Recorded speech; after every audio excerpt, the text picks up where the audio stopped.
What do we got for the rest of the week? You guys have the podcast. Yes. Which I can't remember who it's with. Matthew Ladd.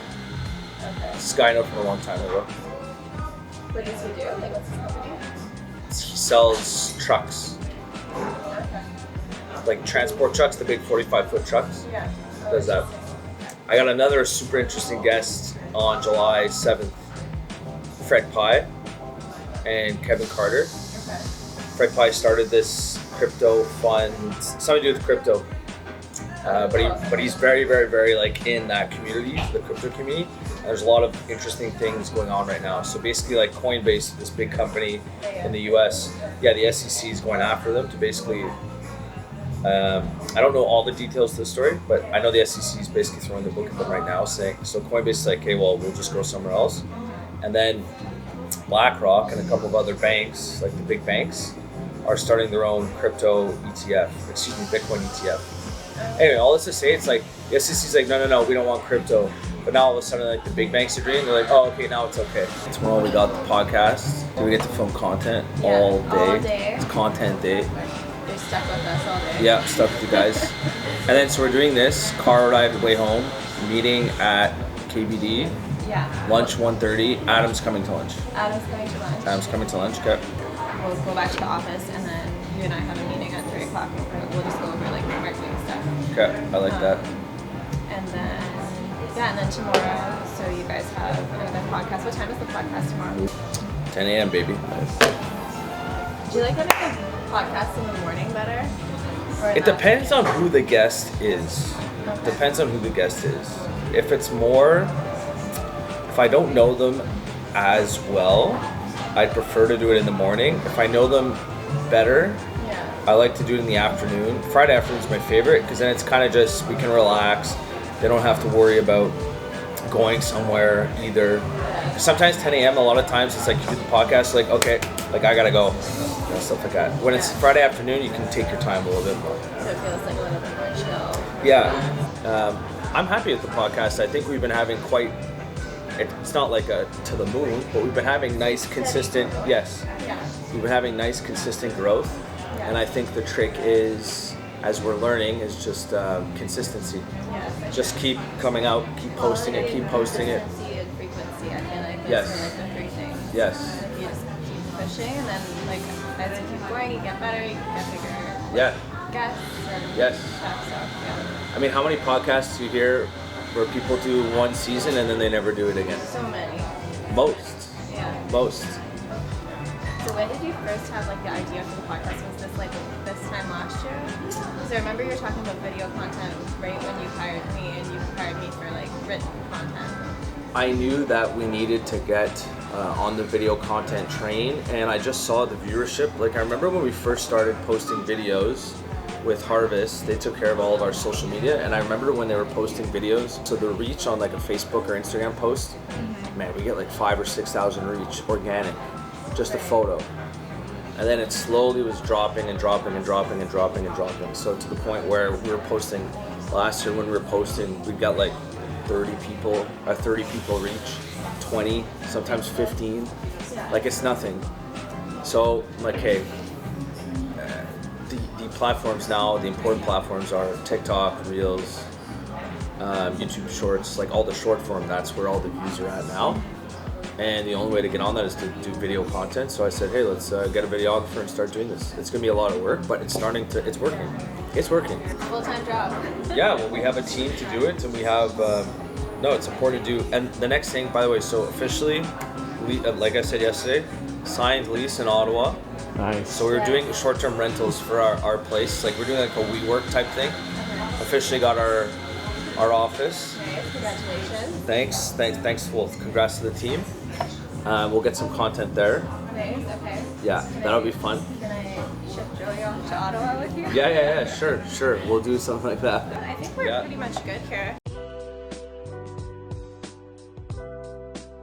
We got another party coming up again soon. Oh, yeah, When's the party? Next week? It's on the 7th of Friday. 7th. Right, we take the party bus down. What's his name again? Gary. Gary's the man. Is he the driver? He's the driver. We take a school bus. The school bus. What's the next thing? 10:30? Content shoot. Yeah. Easy peasy. Yeah. Easy peasy. Did you guys watch the draft last night? No, what draft? The hockey I draft. was like, the war? God. No, the draft. The hockey draft. Come on. Oh, this is hot. But all these things, I was having an interesting discussion yesterday with a gentleman and called him up. I'd love to work with a group insurance / life insurance firm. I don't know how we would go about that. I know there's a lot of stuff we have to fill out with the AMF and everything. But it just got me thinking, if we continue on this pace and KBD becomes more and more and more well known in terms of like the brand awareness, it's just, I mean, you could basically sell anything you want. It'd be an amazing cross sell and a great opportunity to synergize like our already existing clientele and then all the other clientele that's, let's say if a group or life insurance company was to come in, we could cross sell all of them as well. So anyone that's not with KBD, we can end up insuring them. A lot of opportunities when you have brand awareness and people know who you are. Yeah, for sure. Well, it's like a website, right? If you're on a website, if you have 40 million visitors every month, I mean, you can sell whatever the hell you want to sell on the website. Yeah. It doesn't matter. Well, even from like a media perspective, not to like get ahead of myself, but like, I'm excited to hear this. well, like the more like site traffic you get, the more eyeballs you get. There's like advertising opportunities that come up. There's a lot of different kind of angles you could take. Obviously, depending on like what your business is and what like fits, like what makes sense for your business and the clientele that you already have. But that was the thing when I met with one of the aggregators, and I won't say their name, but I met with them. I'm like, you guys are amazing at SEO, obviously. You're so good at this for getting quotes. Yeah. I go, how come you've never taken the video content route? He didn't have an answer. He goes, he's like, I don't disagree with you, but it takes time, it takes a lot of work, it takes the right personalities, it takes, for sure. like not anyone can just do this. Like, I'm not even sure if for me moving forward, I mean, it's working so far, but I don't know if I'm the right personality to be like a media personality type. I think time will tell. Yeah. I think like one of the things too is like for some, I guess for the older generation, like their approach to media is more like journalistic, so then it comes across as like too stiff or whatever. Yes, and it's a perfect storm because all like the legacy media and traditional media outlets, they're on the decline, and so you have all these other media forms popping up, and it's a really great opportunity for a lot of creators to kind of find their path in this space. Yeah. Park outside, get some rain. So right now we have a 10:30 content shoot with Shamar. So he's basically just going to be asking Curtis a bunch of questions, and those questions will go up on clips on our social media, so like Instagram, YouTube, and all of that.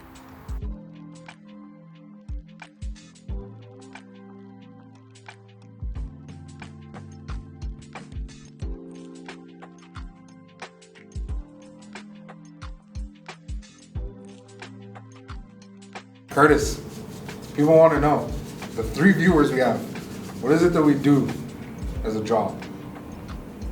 Well, that's my question for you. What do you guys do? Why you can't flip the script on me? We're asking you a question. You're asking me to describe what you guys do. Pretty much. I don't even know what you do. Half the time I come in, you're just like looking, you're on ChatGPT, you got ChatGPT on one side. 1000%. You have Asana on the other side. 1000%. And then you give me some type of snarky comment when I ask you what's going on. That's usually what happens. He's never been on camera before. I don't do the camera stuff. More of a master behind the camera, you know what I'm saying? Okay, so you do like this. So you wake up, you post all the content, you speak to ChatGPT. When you were showing me how to do like the question prompts for the SEO stuff, that was pretty impressive. Like the way you can do the blog outline. Yes. So that was good. actually, I'll add that to my job description. I'm a prompt engineer. There So I have ChatGPT make prompts for other You're a things. prompt engineer? Yeah. Are we gonna update it? Smart Dorset, prompt engineer. 1000%. So yeah, as she was saying, like once she needed help making blogs and whatever, and the prompts that she was putting in weren't necessarily giving her what she wanted. So I kind of showed her how to make a prompt to make a prompt to get the answers that she wants when she asks her questions. Thanks, guys. Yeah. Beautiful. Actually, I just want to add this. To answer the question, what I actually do, I just make TikTok memes. I can't lie to you. That's my job. Like this one here, look. I thought this was funny. But when does this game get fucking good? The one that did well was the management. I thought that was so funny. was the machine. I guess you guys didn't find it funny. Yeah. Hey. Alright. Did I park? We parked outside, right? Yeah. I don't know if that's true or not, but yeah. Just get this guy to get going. Hello, Governor. Hello, governor. So we're on our way to Ye Olde Orchard. So Stuart, our content's been on it past 28 days. This is just on Facebook. We're at 50,000 reach. Big improvements from when we first started putting out video content in 2018.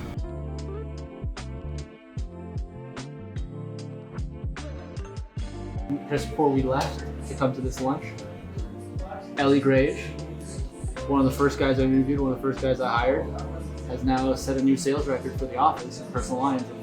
We beat the sales record in the office, 90K. Nice. Thanks, my dude. Not bad, not bad. Damn. $90,000. $90,000 in new business In 1 month. In 1 month. Yeah. That's incredible. So what's the game plan that we have right now? Let's discuss the game plan we have right now for It's gonna be Ottawa. similar to what we had in Quebec. Like we're really just starting to take off. And what was that? grow organically, exponentially.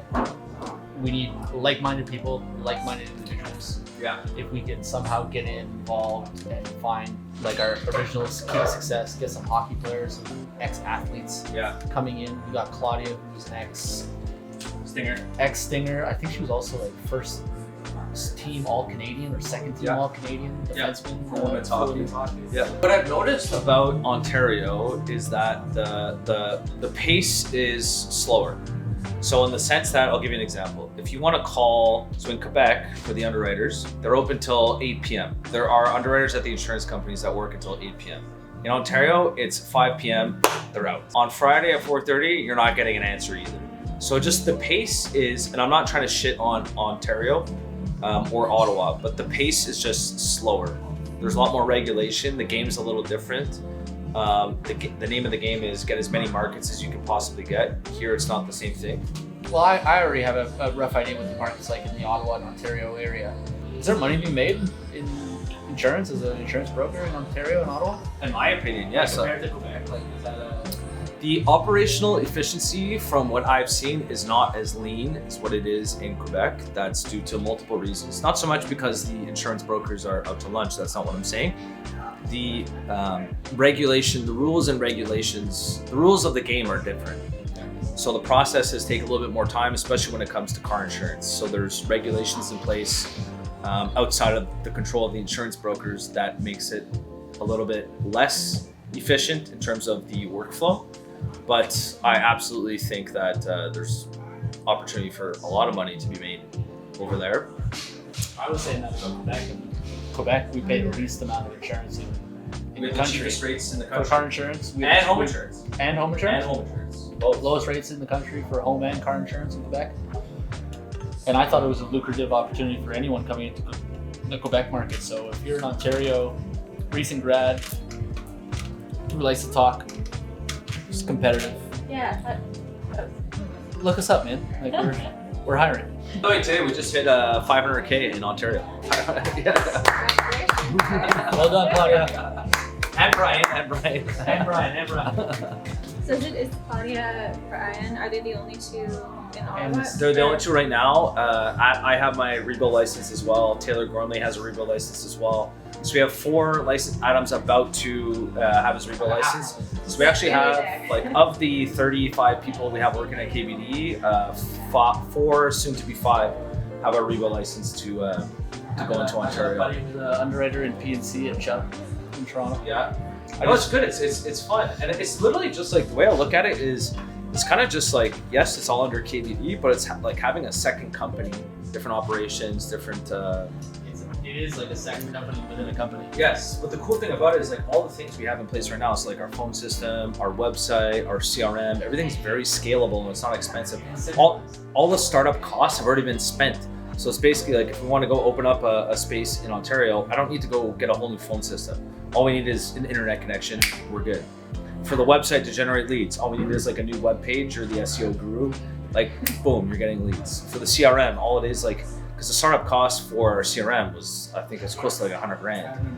It's very, very, very expensive. If the startup costs are already there, all we need is just every high. Yeah. Pun intended. Yeah. Everything's already there. There's all these scalable solutions, and when you look at like other businesses, that's what they do. They kind of the opportunity cost ends up like you have economies of scale, and the opportunity cost goes down. So I'm looking forward to it. I'm really looking forward to it. I think we're gonna kick ass.